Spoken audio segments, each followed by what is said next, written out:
Welcome back to another episode of BHAW Radio. I'm your host, Brian Rowan. We're on episode 103. Tonight we've got a special guest, Coach Stephen Bleise.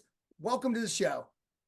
What's up, Brian? Thank you for having me, man. Honored to be here. And this is my first BHAW Radio. So hopefully many more. But yeah, give you guys a little insight on what's going on with Army Wrestling and where we're going, and help answer some of the questions that maybe some of the fans are wondering. You can hear my dad's dog barking downstairs. I'm back home in Michigan visiting some family, and going back tomorrow to get back after it. Kind of one of the things I guess coming up for us is right after school is done, we take these guys down to PIAD. So we got some training coming up for that. Got U23s, got Army Wrestling Camp coming up in the summer. So we got a lot of exciting stuff for us. Get to spend a lot of time with these guys. And with this being my first summer here, I'm pretty excited to see how things work for these guys. Get a inside look at what it looks like to be a cadet here during the summer. And just excited to keep on getting these guys better.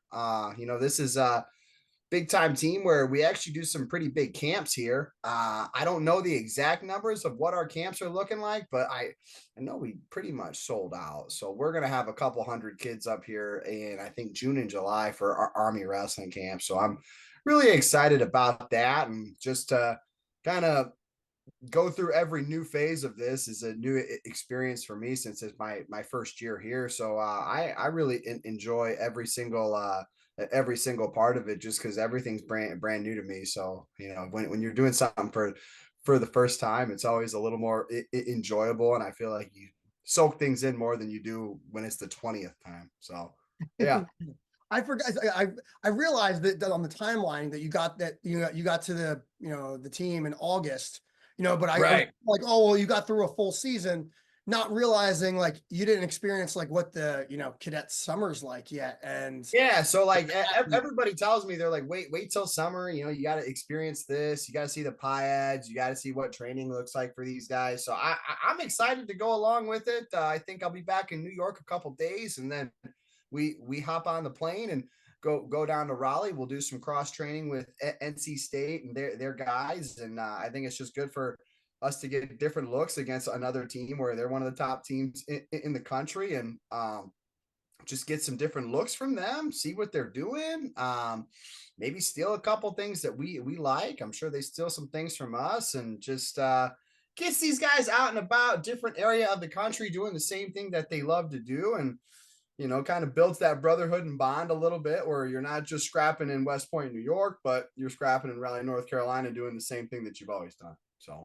yeah, so the PIAD, I feel like it's unique this year because it's before graduation. I feel like those cadets really luck out, like they miss all of grad week, which I guess there may be some of the parents who are viewers think like, oh man, they're missing out on graduation or grad week, and there's a lot of historic things that you'd want to see, but as an underclassman, you do not want to be a grad. Yeah, the thing that like I kind of gathered is some of the guys were really excited to go, because they're like, well, coach, like I'm not graduating, so like I'm really not missing anything. It just kind of gets me out of some stuff that some meetings I didn't have to go to. So yeah, all the guys that are going down there, I don't think they're butthurt about missing some of those meetings or some of the end of the year stuff that they have to do.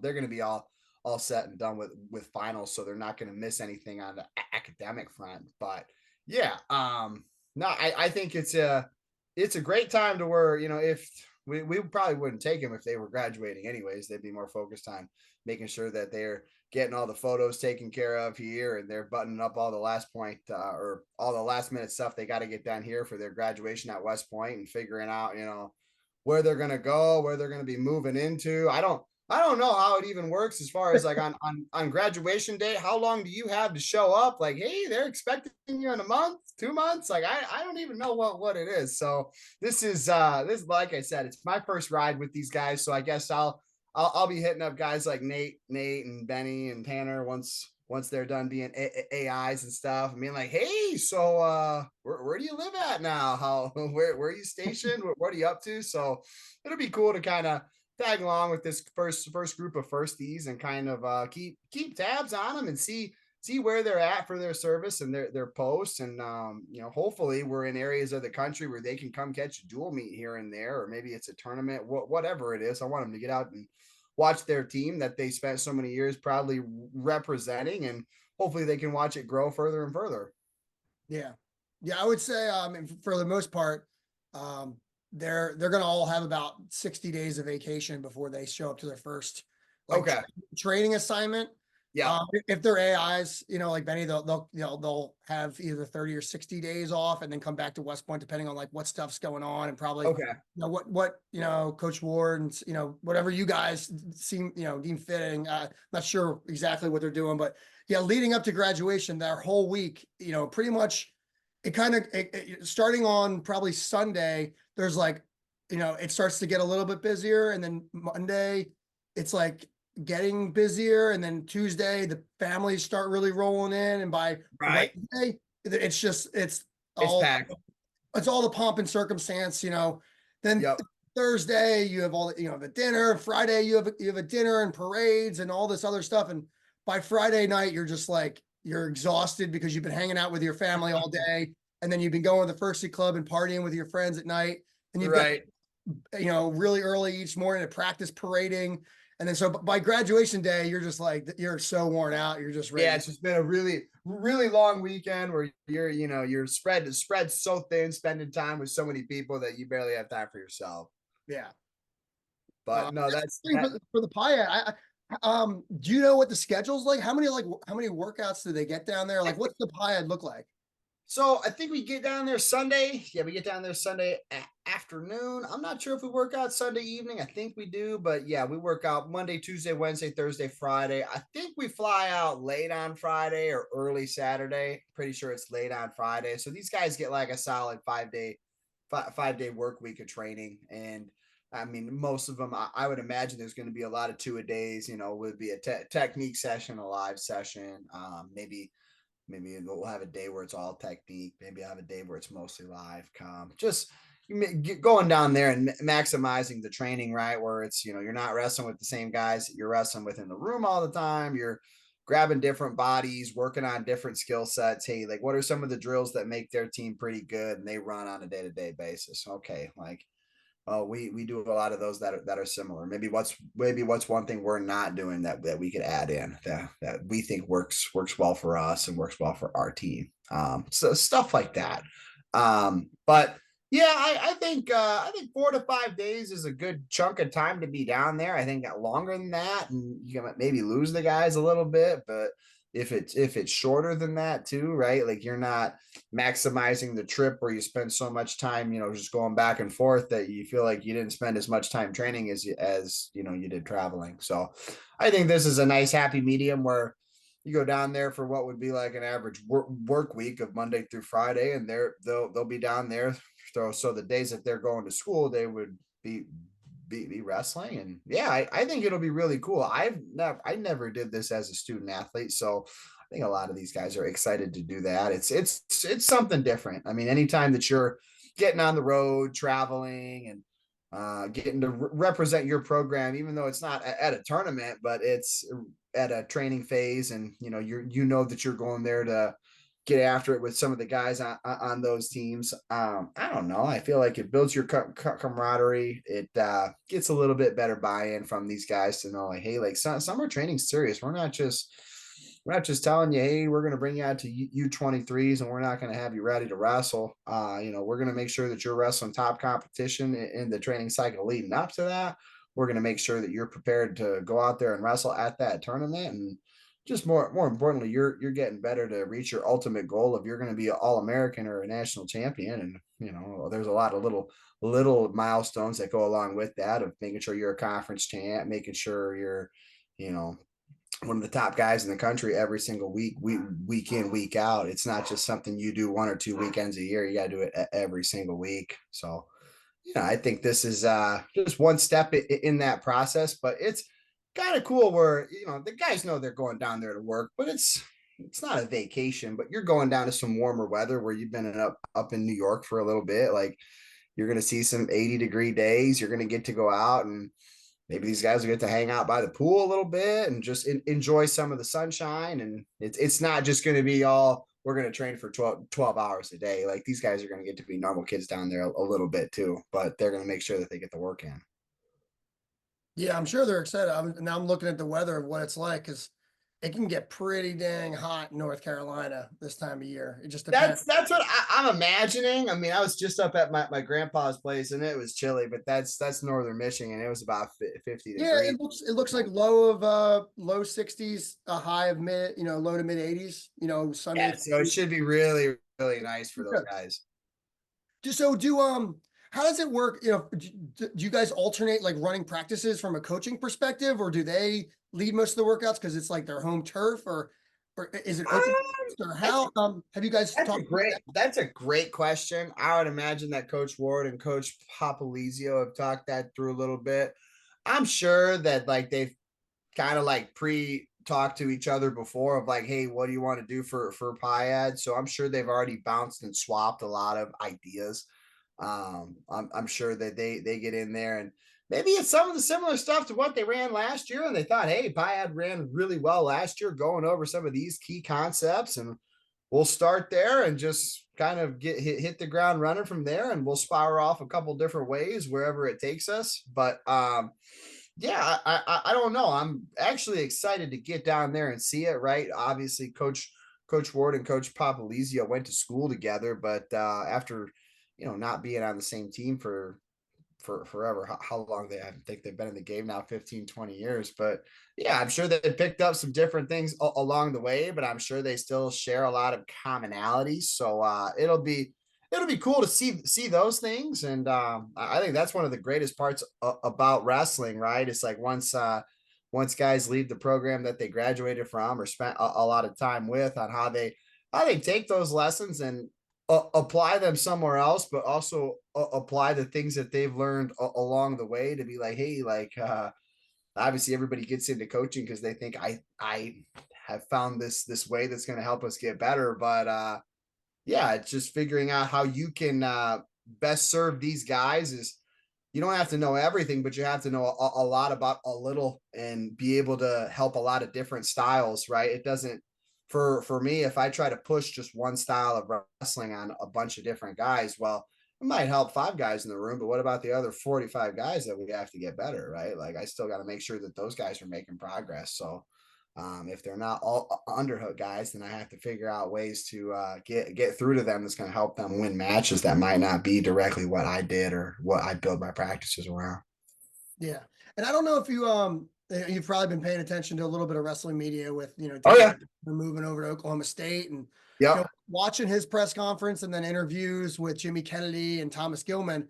They preached a lot about like developing a system in the room and giving comfort to wrestlers in wrestling a system. And when I look at all the Penn State guys in the room, they wrestle very different styles. So I'm like, what system is that other than like the ankle ride that they all do, and yeah. certain rides on top? But I'm like, when I don't know exactly what he means by like developing a system. Do you know what that? Do you know what I like okay, like we'll talk a lot about that too, right? Like system, you'll hear me use things like game plan, right? Like game plan, I try to use something like football, right? Because it helps break it down to maybe something people understand better, right? Like if I'm the offense, right, and I keep running the ball, but we're having no success running the ball, I'm probably gonna have to start passing, right? If I've tried passing the ball the whole game, but you've got really good coverage, I'm just getting no luck, I'm gonna have to run, right? Vice versa, right? That's where play action comes into pass, where I fake the run, throw the ball. um for wrestling, it's kind of similar things. The Patriots, the Chiefs, whatever football team you're a fan of that's really good. I don't think the Chiefs run a different playbook when they play different teams. They just run certain plays more. And that's kind of how wrestling is too, right? Like if you're wrestling a really good defensive guy, you might not take as many shots as you normally would. You still take the same shots that you would, but you would just be a little more selective of how you took them. You wouldn't just shoot to create action. You would shoot shots that you knew you were going to score on. If you were wrestling upper body guy, maybe you don't club and dig underhook right out the gate. Maybe you just stay on his legs and keep shooting, because you know that that's kind of the chink in his armor is this guy struggles with people who get their hands locked on the leg. It's not doing moves that you don't normally do. It's just like understanding that, hey man, against certain styles, like these skill sets that you're really good at are like this guy's kryptonite. He's going to struggle with this. So you don't need to wrestle differently. You just need to emphasize these skill sets more against this type of guy. That's what I would say, like game plan and system would be. Building, like you can't have holes in your wrestling to where like, okay, like I know one or two moves and then I don't know how to link them together. But yeah, like I think every good guy has a system, and a system just means like, how do I make my offense chain and flow together for me? A system of hand fights, system of reactions, system of just creating situations where I think I'm going to score. And that's it's wrestling's a sport that is really simple, but we make it so complicated.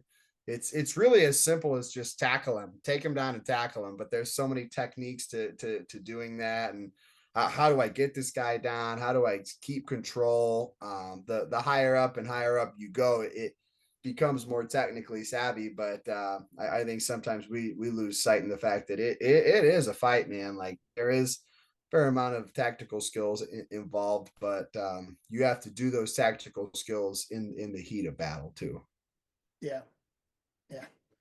Yeah. Keeping on the current events, did you watch the Last Chance qualifier this weekend? Were you able to watch Zay? How we're 6 for 6 and going to send 6 guys to the Olympics. I think that's awesome. I mean, USA Wrestling, we're one of the best countries in the world for wrestling. I think that's kind of become the standard for us. Is we expect to send 6 weights to the Olympics. And I mean, because we're so accustomed to winning now, as to maybe 15 years ago we weren't. Like we expect all those 6 guys that we send to be able to medal.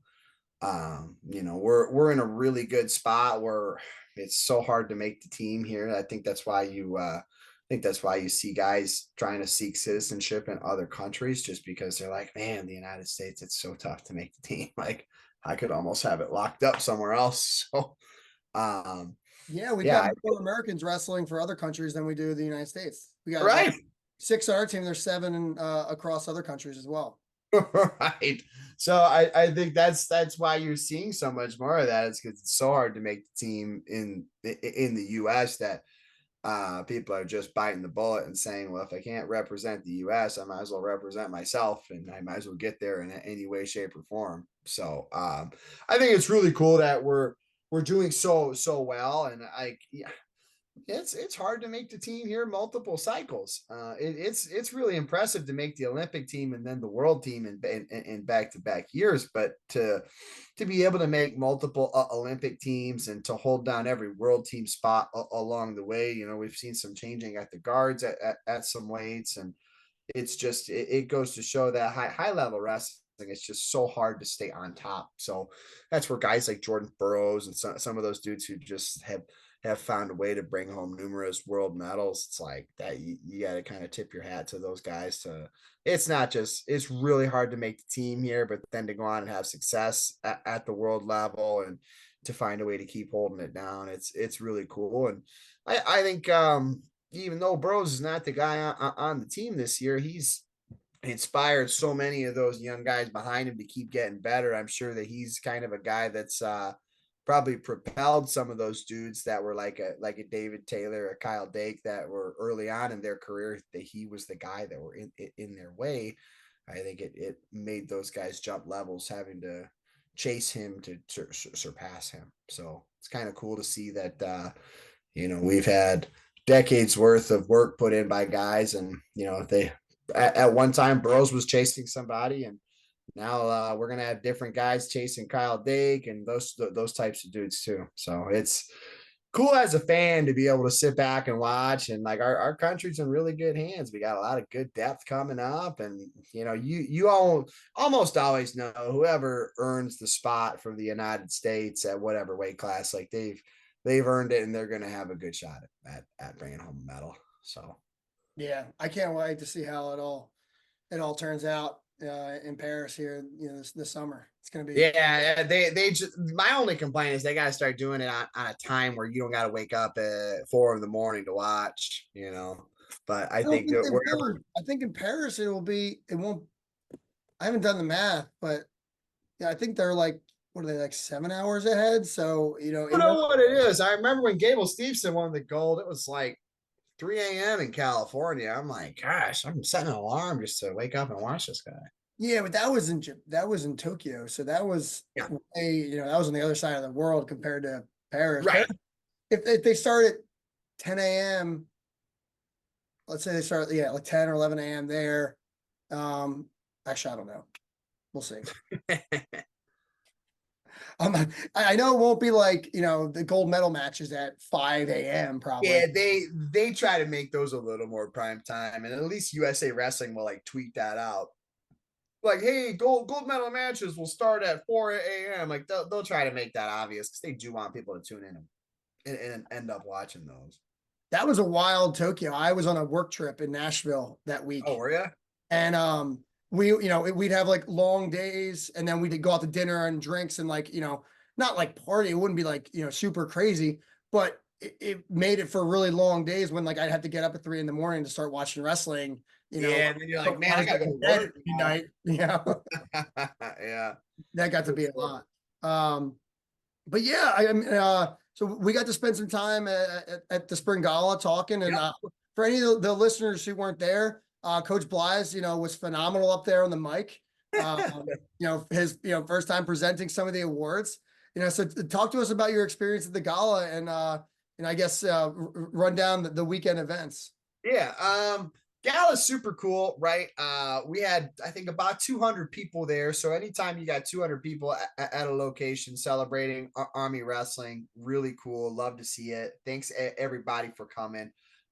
Just kind of recognizing and just recapping some of the great work that these guys did throughout the year. And I think anytime you get to a banquet ceremony, of course you're giving out awards to individual people, and some of those are seniors awards, some of those are leadership awards, and a lot of it is there's never enough time to thank everybody that's involved, but we really do have a great team, and you don't get to quite highlight everybody enough, but man, all 54 guys in our program that are cadet student athletes, and from the countless people that we have in support staff, we have awesome group of people at Army Wrestling, and to be able to celebrate and share that with some of our friends and family are really cool. The gala is we try to make it an all weekend event, so alumni and friends can just come back and get to know these guys and the coaching staff a little bit more. It's one thing to show up to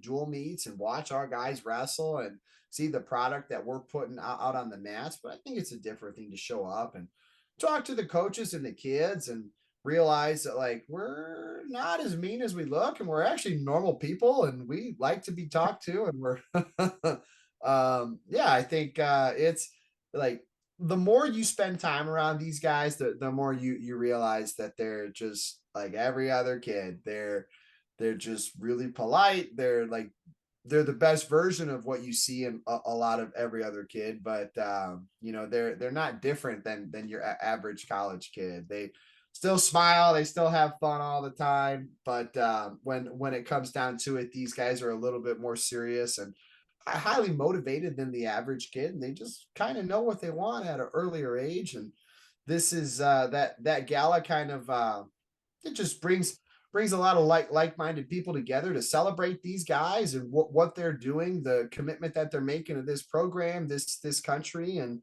they do so much great work over the year that like you can't put everything on social media and highlight all the cool stuff that they do, even though that we try to. But yeah, to just kind of bring people around and get to talk to these guys, moms, dads, their girlfriends, and just learning more about them along the way, and just celebrating some of those milestones that their son is doing. And it's even for some of these guys, it's just as cool as recapping another year of like, dude, you're making another year through West Point. You're another year doing what you love with some of the people that are dearest to your heart. And yeah, it's just cool to be able for them to share that with me and be able to be along for the ride to help make that experience as good as I possibly can. Yeah, I mean, I think it was a testament. Even my wife, who's not really a big wrestling fan at all, she had a great time. You know, Yeah. she loved like you know just the production that you guys put up as far as you know the preparation, and she loved looking at you know the parents of all the cadets and how proud they were. And when you're talking about you know whether you know whoever was getting awards or even just like friends of those awards, like the parents were so proud of their you know their kids, rightfully so. You know, but that's what my wife was like really, you know, enthused about. Yeah, So that and for me, that's like one of my favorite things to see too. Is like, man, like these kids, they you have to almost be here to like see it every single day to like let the appreciation grow on you to like it's so cool what these guys are doing and like to them it's become normal. Like they don't even know how cool it is anymore. They don't know that these guys are freaking rock stars. Like these kids just look at themselves as average joes and like that's so cool that they're not full of themselves. They're not conceited, but like they really are like what every young man should strive to be. And I think it's cool just to have a couple moments where you sit back and you don't want them to get big headed, but like, hey, like you guys are really, really cool. And let's not forget that. Like you're gonna wake up tomorrow and you're gonna get back to work like you don't think you're the man, but like in a couple years, like you're gonna be really, really glad that you guys answered that call and signed up to represent your program in this country because this is one of the best schools in the nation. When I was talking about it at the gala, and we talked about this a little bit too. Is I've coached at other places and just seeing not the added commitment, but just like the willingness for these guys to step up and be leaders of character, and they're so much different than like the average kid you come across to where like they're mature, they're respectful, they're driven, they're really hardworking. They know what they want and they like are they know that at a young age. It doesn't take them 10, 20 years to figure out the things that are important to them. They know that right away. And they've they've been high achieving kids their entire life, but they've just been like the most high character, high achieving kids. And that's why they've gotten to where they're at. And that's why they're going to continue to keep climbing levels, is because they're the best kids that are the best high character kids. And we're so lucky to be around them, and they push me to be a better coach every single day. I think it's a privilege to work here, to get to work with these types of guys. And yeah, I mean they make the experience of being a coach better. At other places you're part-time academic advisor, you're a part-time strength coach, you're the wrestling coach too, but you have to be so many other things. I mean, these guys are so responsible. They have their stuff together that you don't have to ask the kid if he did his homework. You don't have to worry if he was out late having too much fun. Like those are the farthest things from your mind that like you don't have to worry about here, but at other places that's like part of your job. Like that's something that you have to think about and factor in. If like, okay, like I guess I better make sure that these guys are focused on the right things. And not that it's easy to win, because it's not easy to win no matter where you're at, but this just being here at a place like West Point helps you focus on the things that matter the most: school and wrestling. For me, like that's what I love. This is the most important thing in my life, and I want to see these guys reach their goals on the mat. And having guys that are solely focused on reaching their goals on the mat is really, really important to me. So yeah, it makes my life here a lot easier, just being around people that are on the same mission and have the same mindset. yeah, it helps, you know, it helps at a place like West Point because you don't have a lot of these, you know, what you're talking, you know, the external distractions. You know, it'll be Right. I'm curious to ask you in a few years what are your thoughts on some of this because you grow a lot while you're at West Point, you know, and so you spoke a little bit earlier about like, you know, or you know, a few minutes ago about how these guys are like the highest character, the best people, you know, the hardest workers and all this, and they've been in that their whole life. A lot of these, it's not necessarily that they're not any different, that much different than a lot of other top 100 recruits in the country because those guys are all doing the same things as well. They just decided to do something extra on top of it. Yeah. And even maybe if they weren't the highest character of person, or, they cut corners, when you go to West Point and you go to Beast, you learn quickly in that 6 or 7 weeks of basic training that, like, even if maybe you aren't the, not the best character, but like you kind of get molded by the people around you to be a Yeah. better person or a better version of yourself.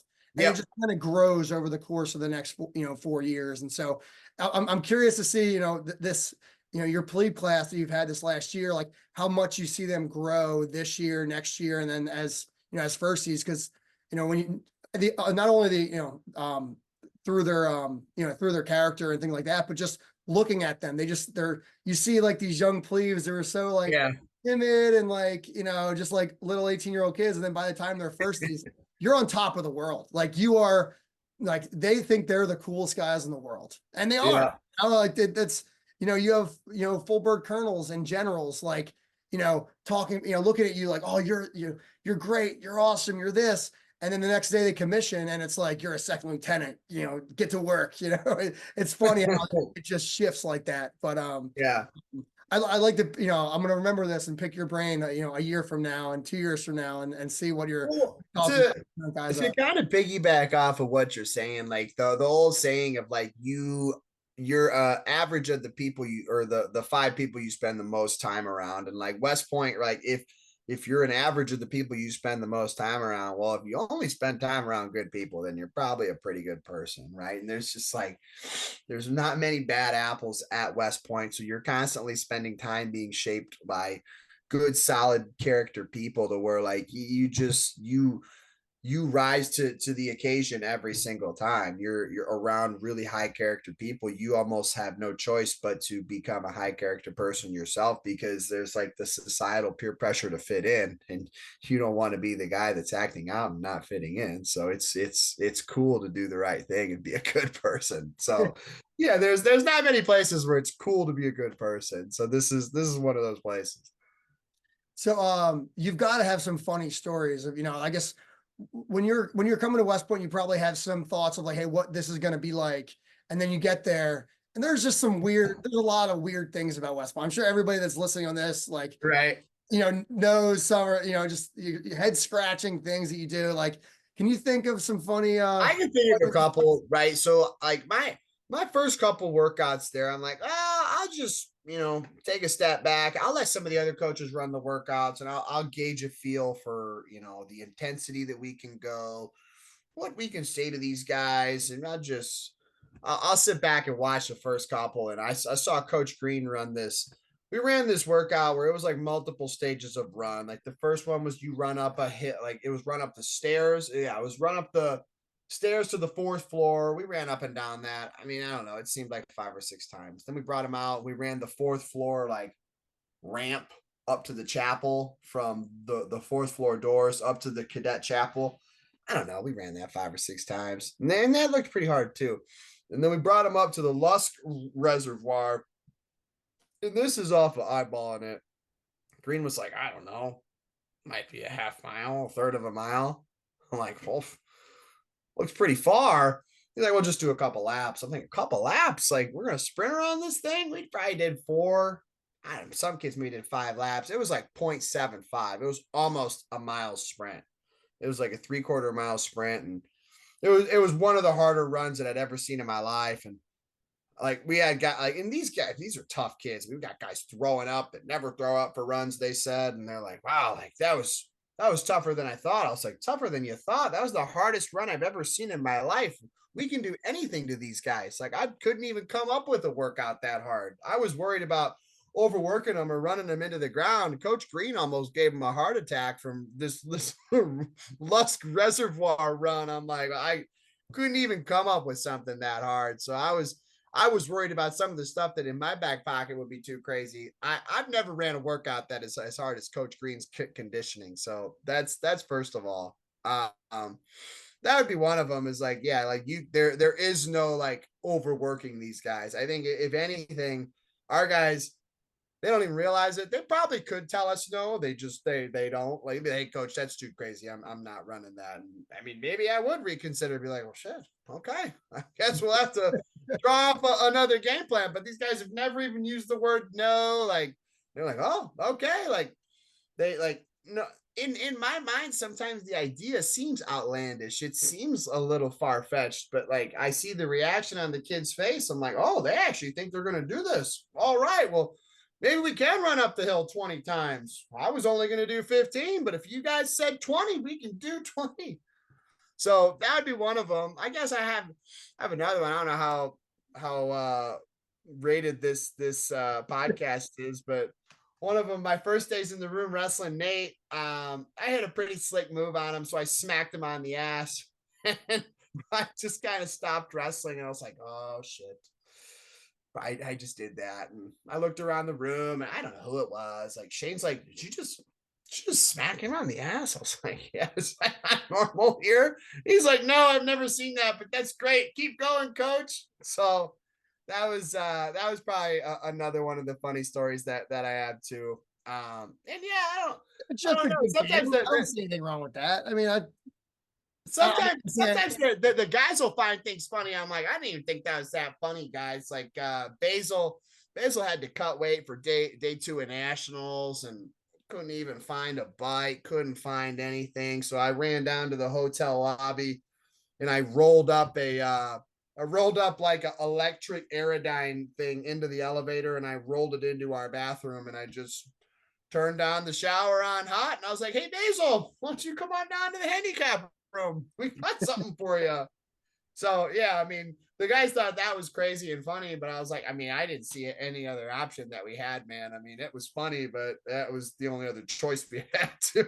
So yeah, it's I don't know. I love this job just based on the fact that like you never work the same day twice. It's always different. There's never, it doesn't get repetitive. It's you're showing up to practice every single day, but the practices are never the same. The goals are never the same. You're never wrestling.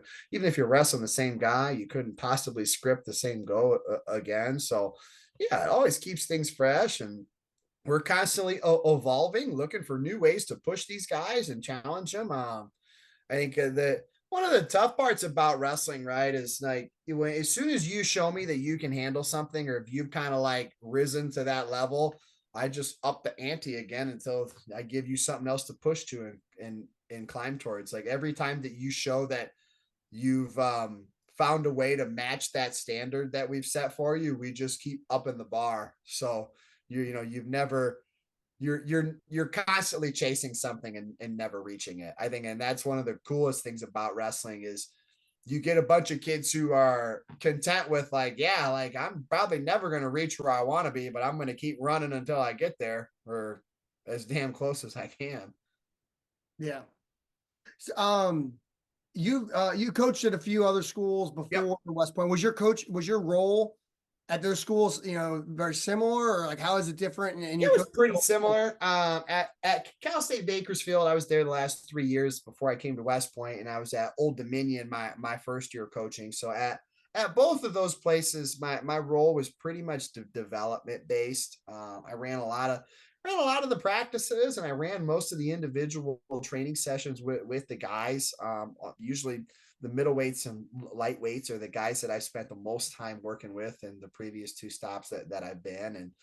And whether it's me running the practice that day or helping write out the practice with coach, I mean that's been my role for pretty much my entire time coaching. Is when you're a young guy and you can get in there and wrestle with the guys all the time. I think that's one of the ways that you can help benefit the team the most, is like, hey man, you're young, get in there and show them how it's done.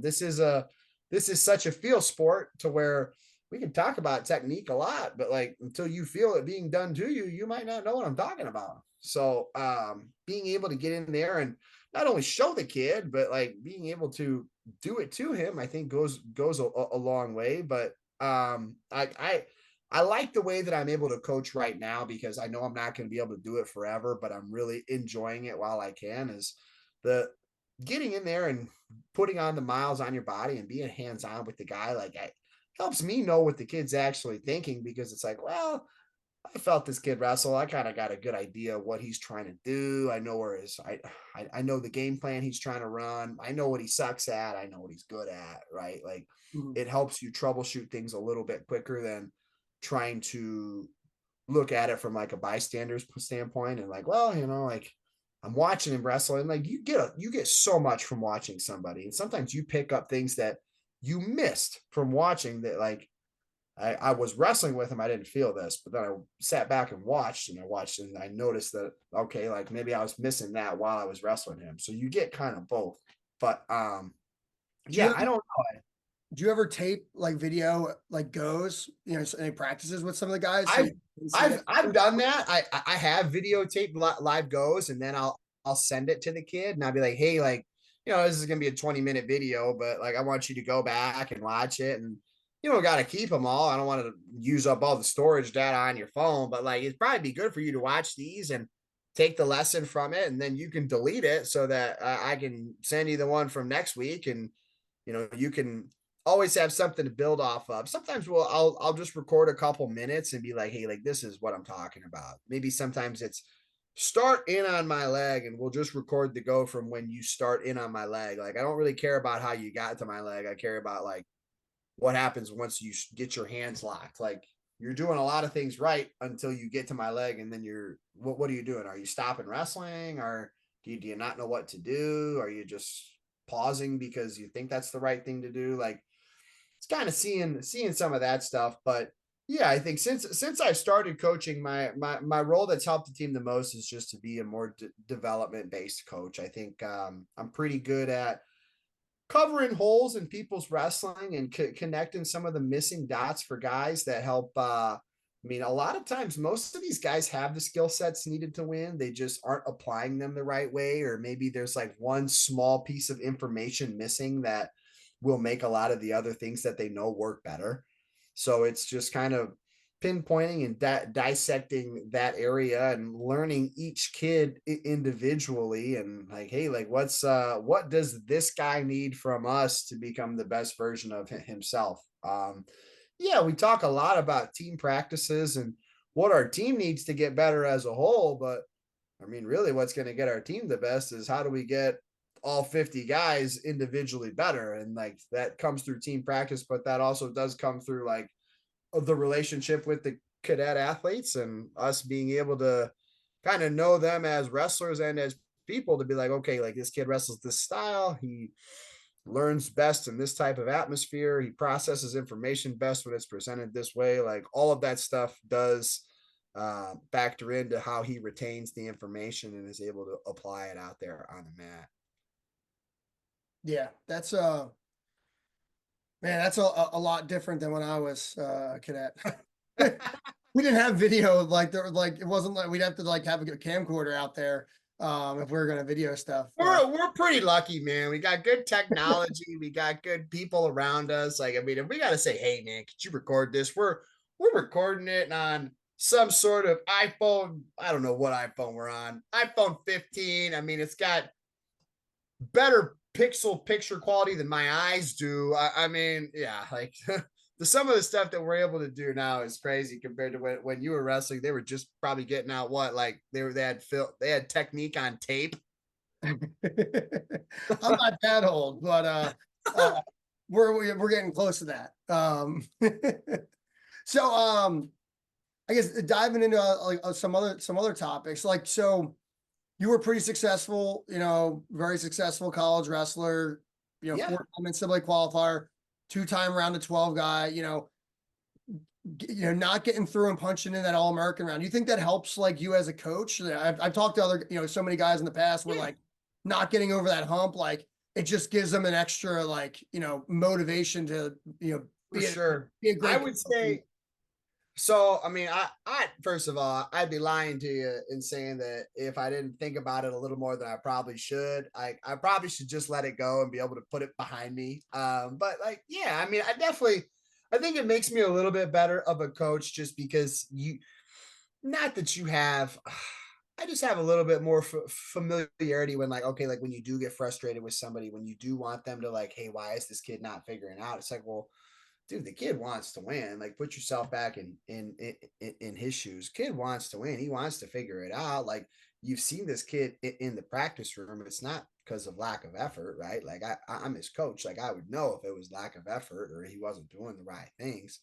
I think it keeps me a little bit more humbled in perspective of like, hey man, like these kids, it's never like lack of effort that somebody's not winning. It's like, hey, like you just a lot of times I put it back on me to where it's like, hey, like the kid's probably doing everything he can. Like, how are you going to be a better coach? Like if I can't just say hey, it's up to you to figure it out, like because I don't know everything, and I probably never will know everything. Like I'll probably deep down always look at like where could I have gone different? Where could I have gone better? Is like maybe if we would have spent practice on Tuesday going over this, he wouldn't have lost that match. You know, coulda, woulda, shoulda. But yeah, like for our guys, like I don't ever want them to lose a match because I wasn't prepared either. Like I scout the opponent that they're going to wrestle.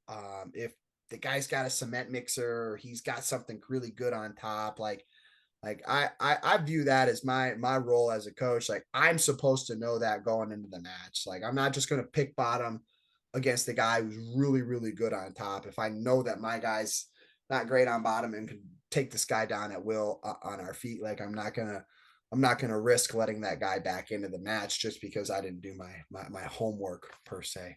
So I think it does make me a better coach, and it just lets you relate to these guys a little bit more on a personal level of like, hey man, like I've won a lot of big matches too, and I've lost just as many of them. Like the sun still rises and comes up the next day. Like nothing's ever final.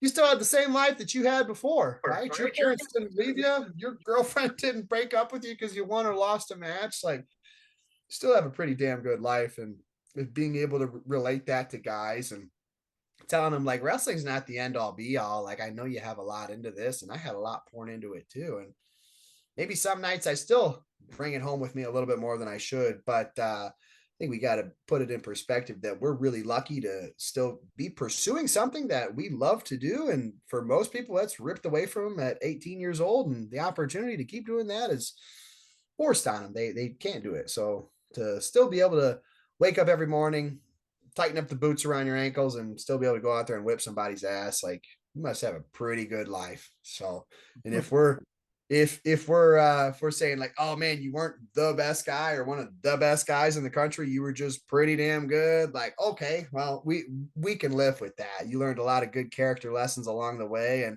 it made you into a great person. And unfortunately, as I'm starting to figure out, like wrestling ends for all of us at some point. I'm like super, super blessed and super lucky that I have a job that I do to where I'm coaching these army guys and I'm still able to get on the mat and scrap with them all the time. Like I'm reminded every single day of how lucky I really am. And to be able to use the youth that I got left to be able to help these guys reach their goals on the mat. I think that's like what keeps me going is having moments like where we're jumping around celebrating for Benny. You know, I want 20, 30 more of those in my career. You know, that's what makes it worth it. So yeah. Man, that was a lot of fun. Yeah. Oh yeah. Super cool to see that for him. And he's just a great young man for that to be my first year here and to see him go out like that. It was really cool. Yeah. Shifting gears a little bit, I think this is my last question. Okay. What's your role in like the recruiting process? I know Coach Crane, he handles a lot of the recruits, but have you moved into the recruiting aspect of And college trips and my everything? dude, my role is to sit back and learn and soak up as much information as possible. Like the nice part about West Point is like it's kind of a place that like you don't got to be an expert recruiter to recruit guys to because it does sell itself in some ways, right? It's a national school.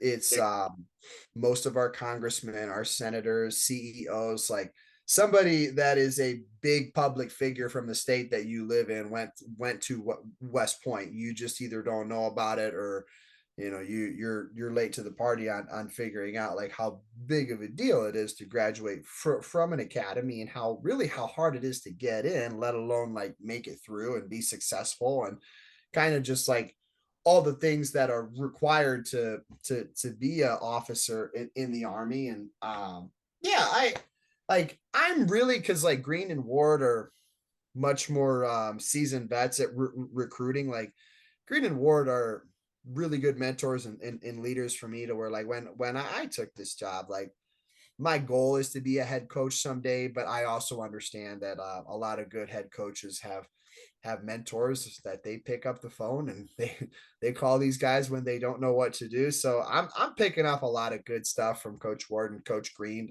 on the recruiting front. The it sucks to say it, like the things that I probably figured out the most are like to really get a team good is it's not so much the technique things. Like all of us coaches know a lot of technique. Like we all pretty much know the same technique. So it's not technique that like separates us. What separates most coaches is their ability to lead people and kind of get a group of 60 people to buy into the same vision and everybody get on the same page. I think Coach Ward and Coach Green are really good at that. They're just kind of natural leaders that people want to get behind and follow their vision for the team. And part of I guess part of recruiting for West Point is when people show up and they see the people who are in charge of our program. I think it's pretty easy to get behind them and believe in what we're building here. But you also see the school and you're like, okay, like, yeah, the guys that are recruiting me, they didn't get here by accident either. Like this is one of the top institutions in the country. These guys seem like top notch fellas. And then you get around the guys on the team, you start talking to guys like Colonel Gist, you talk to the alumni, and then you see that like, okay, like somebody like Coach Ward who's been there 10 years. I mean, that's like the most of his career has been spent building West Point up into what it is now. And um, I think it's pretty impressive to always be a tough team at a academy. I mean, I think he averages over 5 or 6 national qualifiers a year. Like that's not normal at any school, let alone being at a academy where there's a couple more rule sets to follow. So I think when we're trying to recruit these high level kids and these high character kids, that's one of the things that probably stands out to the parents is who the leadership at the top is. And when they see guys like Coach Ward and Coach Green and how they bring in other good people around them to help their sons experience at West Point be first class. As a parent, I put myself in their shoes and it's like, yeah, like I would want my son who's around really good leaders and people who are going to do what's best for him, not just on the wrestling mat, but they're going to do what's best for him in life too. So I think yeah, for me, like I know that I'm in a good situation where these guys are letting me grow into a really good effective coach, and they're giving me room to have success and failure. But like I'm also like I'm learning from really good people along the way. Like I'm not just sitting back and watching somebody that's not doing a great job. Like the people that I'm sitting back and taking notes from are having a lot of success, and I'm there to see it happen with them. So it's a great team to be around, and I'm excited for year 2, man. I think we're going to be even better next year. We got a lot of these same guys coming back. They're even hungrier.